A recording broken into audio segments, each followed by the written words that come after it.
ओम शांति। 28 अप्रैल 2023 बाबा के महावाक्य। मीठे बच्चे, इस कलयुगी दुनिया का सुख काग विष्टा के समान है।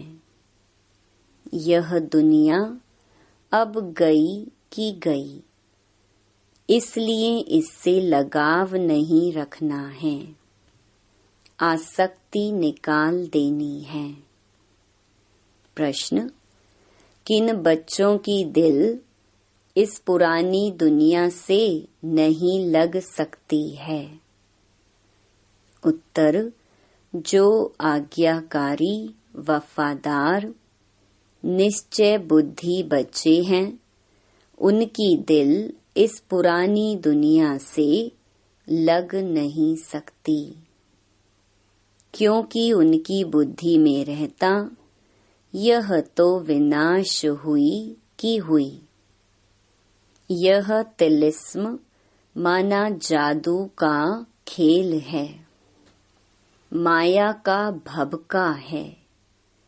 इसका अब विनाश होना ही है।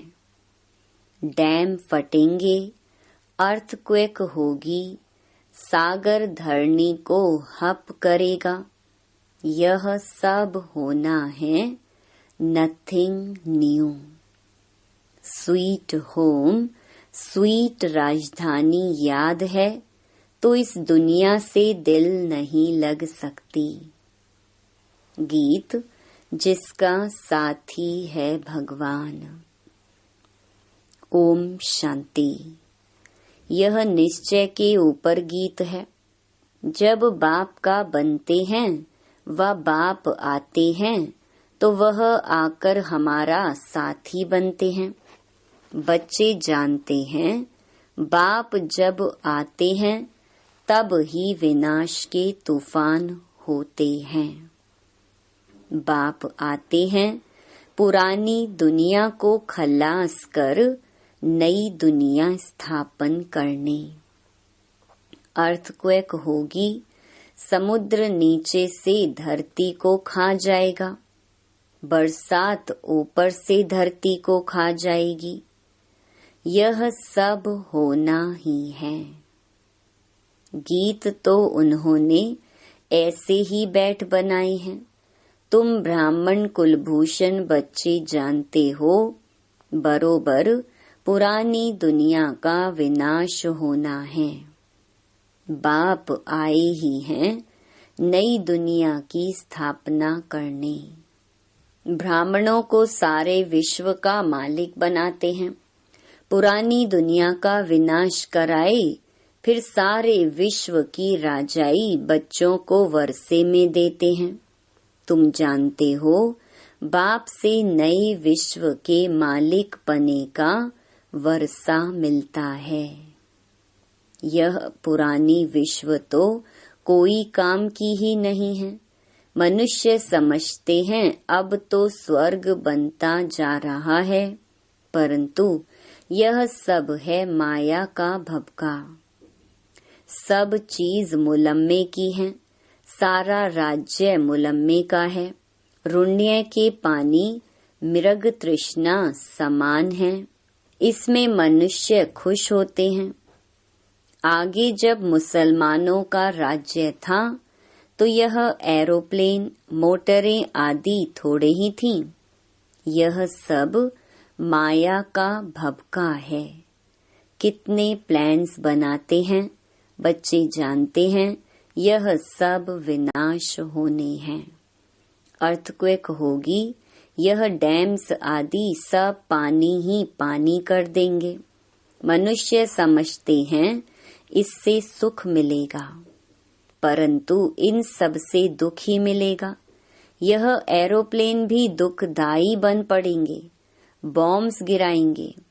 तो बच्चे यह सब बातें भूल जाते हैं, इसलिए पुरानी दुनिया में दिल लग जाती है। जो बाप के आज्ञाकारी, वफादार, पूरे मददगार बच्चे बनते हैं, पक्के निश्चय बुद्धि हैं, वह तो जानते हैं कि कुछ भी हो, यह कोई नई बात नहीं है। यह तो अनेक बार पुरानी दुनिया का विनाश हुआ है, सो अब होना है जरूर। वह समझते हैं बहुत नई नई चीजें बन रही हैं, स्वर्ग बन रहा है, और तुम बच्चे सिर्फ जानते हो कि यह तो तिलिस्म जादू का खेल है। जैसे कोई पुराने सोने को रंग रूप लगाकर चमकदार बना देते हैं, वैसे इस पुरानी दुनिया को भी रंग रूप देकर चमकदार बनाने के सब तरफ प्लान्स बनाते रहते हैं। उनको यह पता ही नहीं है कि विनाश होना है। यह तो तुम ब्राह्मण ही जानते हो कि यह पुरानी दुनिया विनाश होनी है। मनुष्य तो कह देते हैं कि यह पुरानी दुनिया विनाश होगी, फिर नई दुनिया भगवान आकर स्थापन करेंगे। पहले ब्रह्मा को रचेंगे, फिर उनसे मनुष्य सृष्टि पैदा होगी। सो तो पता नहीं कब होगा। यह सिर्फ तुम बच्चों को बाप बैठ समझाते हैं। भगवान की है श्रीमत। अब श्रीमत जब कहा जाता है तो जरूर समझना चाहिए, यह तो ऊंच भगवान की ही मत है। श्रीमत ब्रह्मा की व विष्णु की नहीं कहते हैं। भगवान आकर ब्रह्मा तन से श्रीमत कैसे देते हैं, यह मनुष्य नहीं जानते हैं। वह समझते नहीं ब्रह्मा फिर नीचे कैसे आता है। वह तो है सूक्ष्म वतन वासी। तो इन सब बातों को न जानने के कारण श्री कृष्ण का नाम दे दिया है। ऐसे भी नहीं हो सकता कि श्री कृष्ण का कोई साधारण रूप है जिसमें परमात्मा प्रवेश करते हैं। यह बातें कोई नहीं जानते। बाप कहते हैं, हमारे भी बहुत गुरु किए हुए थे, परंतु कुछ पता नहीं था। भूले हुए थे कि श्रीमत किसकी है। श्रेष्ठ ते श्रेष्ठ तो है निराकार, उनकी ही श्रीमत है। शिवाय नमः कहते हैं ना, उनकी महिमा अपरम अपार है। इन बातों को तुम बच्चे ही जानते हो। ये सब बातें किसको बुद्धि में बिठाने में कितनी मेहनत लगती है। अब भक्तों को भगवान की मत चाहिए। यह तो ड्रामा में नूंद है। गीता के भगवान ने आकर भक्तों को मत दी है, तो भक्तों का उद्धार कैसे हो। भक्त फिर कह देते हैं भगवान सर्वव्यापी है। भक्त ही भगवान हैं, तो बताओ उन्हों का क्या हाल होगा। अब बाप बैठ समझाते हैं कि भगवान एक है। वह आते ही हैं भक्तों की रक्षा करने। इस समय मनुष्य सब रावण की शोक वाटिका में है। कोई भी मनुष्य साधु संत आदि रक्षा नहीं कर सकते हैं। भक्तों की रक्षा भगवान को करनी है। मनुष्य यह नहीं जानते हैं कि हम पतित दुनिया नरक में निवास कर रहे हैं। पावन दुनिया स्वर्ग को कहा जाता है। यह बातें समझेंगे फिर भी कोटों में कोई। कल्प पहले वाले सिकिलधे बच्चे ही आएंगे। कल्प कल्प तुम सिकिलधे बनते हो, फिर कोई तो पूरा बनते हैं, कोई को तो माया कच्चा ही खा जाती है। बाप को याद ना करने से झट विकार आ जाते हैं। पहला पहला विकार देह अहंकार आया, तो फिर औरों की भी चेष्टा होगी। इसीलिए बाप कहते हैं देही अभिमानी बनो, क्योंकि सबको वापस जाना है। यहाँ तो दुख ही दुख है। कलयुगी दुनिया का सुख काग विष्टा के समान है। यह तो सन्यासी भी कहते हैं और तुम भी समझते हो। नरक और स्वर्ग को तुम बच्चे जानते हो। नरक में तो कोई सुख नहीं। नरक में कोई से भी लगाव रखना अपना पद भ्रष्ट करना है। कोई भी चीज में आसक्ति नहीं रखनी है। समझाना चाहिए यह तो पुरानी दुनिया खत्म होने वाली है। यह दुनिया कोई काम की नहीं है। पहले पहले देह अभिमान आने से उनके साथ दिल लगती है। देही अभिमानी फिर इस पुरानी दुनिया से जैसे उपराम रहेंगे। वह होता है हद का वैराग्य। यह है बेहद का वैराग्य। हम इस पुरानी दुनिया को भूलते हैं। यह बिल्कुल ही दुख देने वाली है। इनसे बाकी थोड़ा सा काम लेना है। यह गई की गई। बाकी 2 घड़ी के हम मेहमान हैं। तो ब्राह्मण ही कहते हैं कि हम पुरानी दुनिया में 2 घड़ी के मेहमान हैं। हम अपने स्वीट होम, स्वीट राजधानी में आकर सुख भोगेंगे। अब हमको जाना है। यह पुरानी दुनिया कब्रिस्तान होनी है। इसलिए देह सहित सब कुछ भूल जाना है। यह शरीर पुरानी जूती है। इसको अब छोड़ना है। योग में रहना है। योग में रहने से आयु बढ़ेगी तो हम बाप से वर्षा लेंगे। देह अभिमानी की आयु बढ़ नहीं सकती। उनका देह से प्यार हो जाता है। कोई का शरीर अच्छा है तो देह से प्यार होता है। अच्छी रीति मलते रहेंगे जैसे बर्तन मले जाते हैं। जितना तुम योग में रहेंगे उतना आत्मा प्योर होती जाएगी। फिर लायक बनेंगे नया बर्तन लेने के। हम शरीर को भल कितना भी साबुन, वैसलीन, पाउडर आदि लगाएं, फिर भी पुराना शरीर है ना। पुराने मकान को कितना भी मरम्मत करो तो भी जैसे खंडर है। तो यह शरीर भी ऐसे है। अपने से ऐसी ऐसी बातें करेंगे तब बाप और वर्षे से दिल लगेगी। और कोई चीज से दिल नहीं लगानी है। मैं आत्मा हूँ, बाप के पास जाने वाली हूँ। बाप को याद करने से फायदा होता रहता है। आयु बढ़ती रहती है। आत्मा समझती है मैं योग बल से प्योर होती जाती हूँ। यह मेरा शरीर कोई काम का नहीं है। भल सन्यासी पवित्र रहते हैं परंतु शरीर तो फिर भी पतित है ना। यहाँ कोई का भी शरीर शुद्ध नहीं हो सकता। वहाँ शरीर विष से नहीं बनता। यह बातें तुम बच्चे ही जानते हो। अगर स्वर्ग में भी विकारों से ही पैदाइश होती तो फिर उनको निर्विकारी क्यों कहते।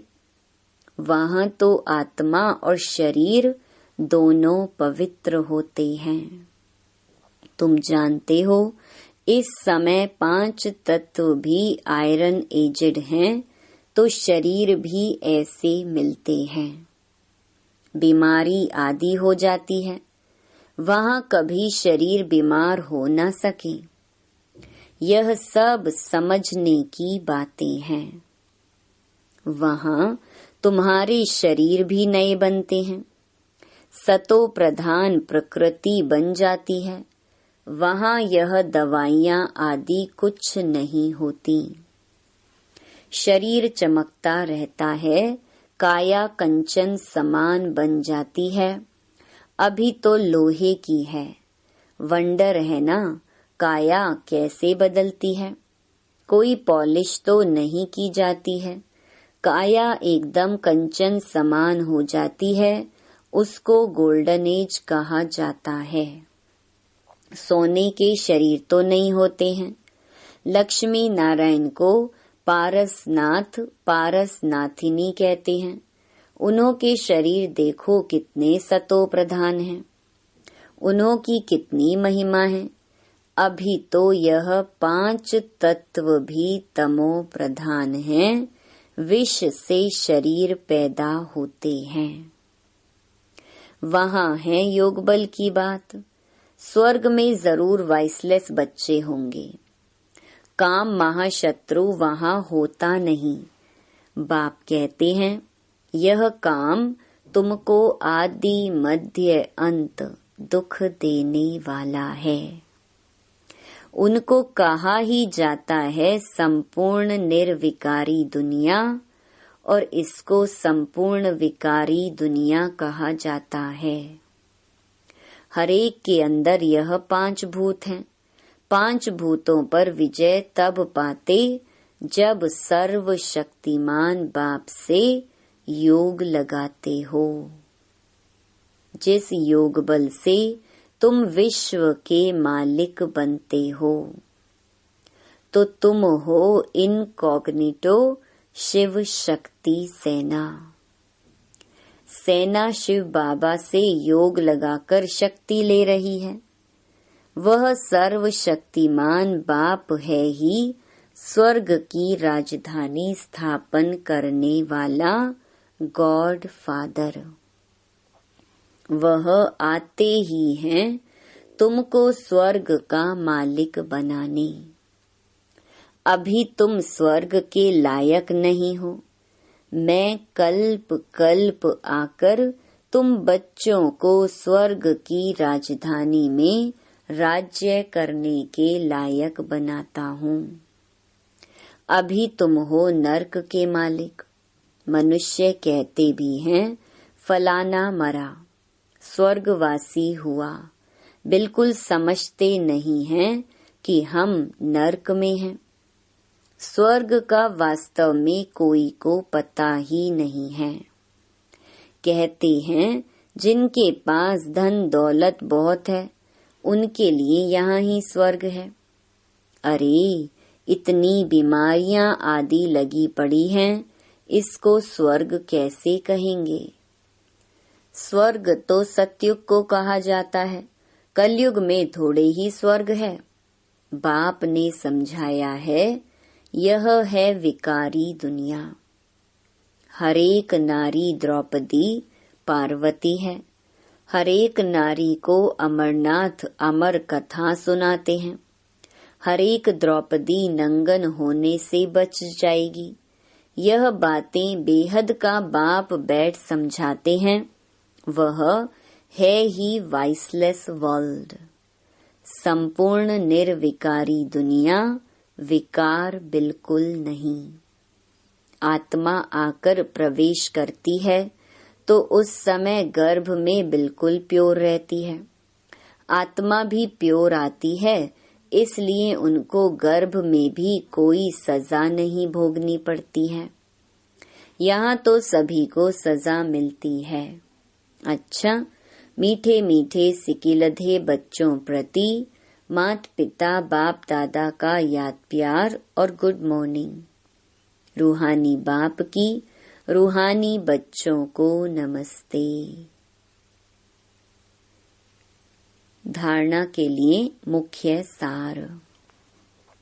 पहला, इस दुनिया में स्वयं को मेहमान समझना है। देही अभिमानी बन पुरानी दुनिया और पुरानी देह से उपराम रहना है। दूसरा, योग से आत्मा और शरीर दोनों को पावन बनाना है। पुराने शरीर तरफ आकर्षित नहीं होना है। इससे लगाव नहीं रखना है। वरदान, शांति के अवतार बन विश्व में शांति की किरणें फैलाने वाले शांति देवा भव। जैसे छोटा सा फायर फ्लाई जुगनू दूर से ही अपनी रोशनी का अनुभव कराता है, ऐसे विश्व की आत्माओं व संबंध संपर्क में आने वाली आत्माओं को महसूस हो कि शांति की किरणें इन विशेष आत्माओं द्वारा मिल रही हैं।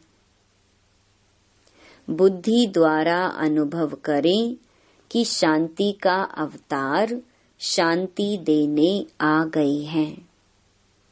चारों ओर की अशांत आत्माएं शांति की किरणों के आधार पर शांति कुंड की तरफ खींची हुई आईं। इस शांति की शक्ति का अभी प्रयोग करो। स्लोगन, जिनका स्वयं पर व्यक्तिगत अटेंशन है वे अंतर्मुखी बनकर फिर बाह्य मुखता में आते हैं। ओम शांति।